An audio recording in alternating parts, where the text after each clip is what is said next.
আসসালামু আলাইকুম। New York বিলাস channel থেকে চলে আসলাম আপনাদের সাথে একটু গল্প করার জন্য, একটু কিছু শেয়ার করার জন্য। এই যে এখানে কিছু শাক হয়ে আছে, এগুলি তোলাও হয় না, খাওয়াও হয় না, কিছুই হয় না। আর এইগুলি খুব একটা যত্ন করে লাগানো হয় নাই। কিছু চারা উঠানোর জন্য লাগাইছিলাম, পরে দেখা গেছে যে চারা সবাই দিয়ে টিয়ে কিছু ছিল, এখানে ফেলাই দিছিলাম। সেইখান থেকে এই যে কয়েকটা গাছ হয়েছে, মিষ্টি কুমড়া গাছ আর পুঁই শাক গাছ। তো যাই হোক, এটি পানি টানি দেওয়াতে একটু গ্রোপ হয়েছে। এখনই এগুলি আবার, এখন আর শরীরে ওই এনার্জি নাই, কিছু অর্গানাইজও করতে পারি না। এগুলি এই যে একেবারে ঘুরে গেছে। পাতা টাতা যে একটু কাইটা দিব, তাও কাটে দেওয়া হয় না, কেউ পাইও না যে খাওয়ার জন্য দিয়া দিব।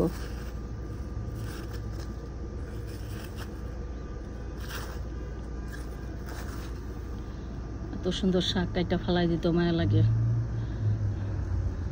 একটা পুঁই শাক কি বড় বড় হয়েছে দেখেন, অলমোস্ট হাফ, কি বলে, হাতের অর্ধেক হাত। এইগুলিকে এখন আমি কাটবো, নিয়ে আসছি কুলা, একটু পুঁই শাক কাইটা নিয়ে যাব। প্রচণ্ড গরম, এই 2 দিন 3 দিন ভরা থাকবে, প্রচণ্ড গরম। এই গরমের ভিতরে এর জন্য ঘর থেকেও খুব একটা বের হই না, পানি টানি শুধু বিকালে সন্ধ্যার সময় একটু পানি দিয়ে যাই, এই পর্যন্তই। এই যে কলার খোসা, পেঁয়াজের খোসা ভিজায় রাখছি, এগুলি একটু দিতে বের হই না। মাশাআল্লাহ কি সুন্দর ফুলটা হয়ে আছে। আর এই যে আমার পিটুনিয়া কিংবা দুব্বা ফুল, এটা এই বছর লাগাই নাই, গত বছরের ফুল থেকে বিচি পড়ে সেই গাছটা হয়েছে মাশাআল্লাহ। আর এই যে গোলাপ ফুলের, এগুলি এখানে বেরও হয় না, এই যে করাও হয় না। এগুলি এই যে করছিলাম যে এগুলি বিচিগুলি রাখবো, এর জন্য কাইটা দিই না। এগুলি কাইটা দিলে নতুন নতুন আবার ব্রাঞ্চ হয়ে এই হইতো, ফুল গাছ ফুল হইতো। যত বেশি কাটা হইব তত বেশি সুন্দর ফুল হইব। পোকায় টোকায় খায় মনে হয়।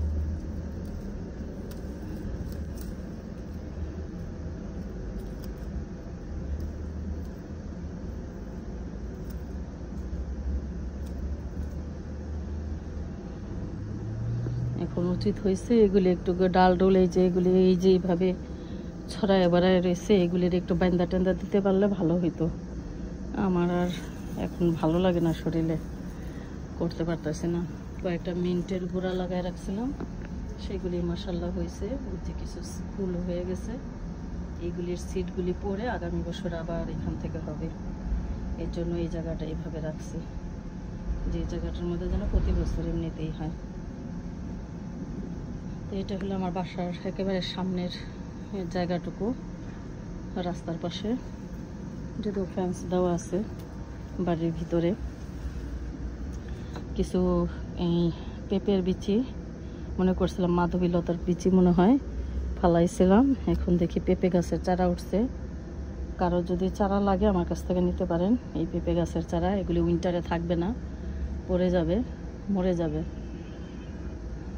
তো কেউ যদি সেভ করতে পারে নিয়ে ভালো, কিন্তু আমার পক্ষে সেভ করে রাখা সম্ভব না। কারণ হয়েছে আমার বাসায় এত জায়গা নাই, আমি এগুলি ঘরের ভিতরে নিয়ে সেভ করে রাখবো।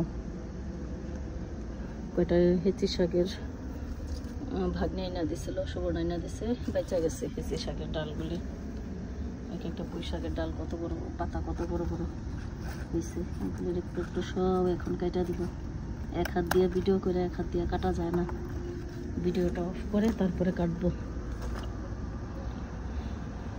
আমার এই জায়গার মাটিটা খুবই ভালো, একেবারে সারা বছরের ভেজিটেবলের যেই কম্পোস্টগুলি হয় সেই মাটিগুলি এগুলি,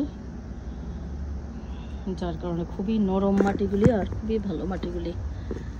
দেশে থেকে কেলাকুজের শেকড় নিয়ে আসছিলাম, সেটা কেলাকুজের গাছ হয়ে গেছে। এখানেও কিছু হেঁচি শাকের ডাল লাগাইছিলাম, সেখানেও হয়েছে। এখন দড়ি টড়ি দিয়ে এগুলি বেঁধা দিলে ঠিক হইতো, বা কেউ খাইলে দিতে পারতাম। কাইটা কুইটা অনেকগুলি পাতা টাতা, আগা পাতা, এই যে নিচে কতটি আগা টাকা হয়ে রয়েছে, এগুলি সব কাইটা কুইটা দিলে ভালো হইতো। কিন্তু কারে যে দিব সেটাই বুঝতেছি না। দিলে হলে দিয়ে আসতে হইব।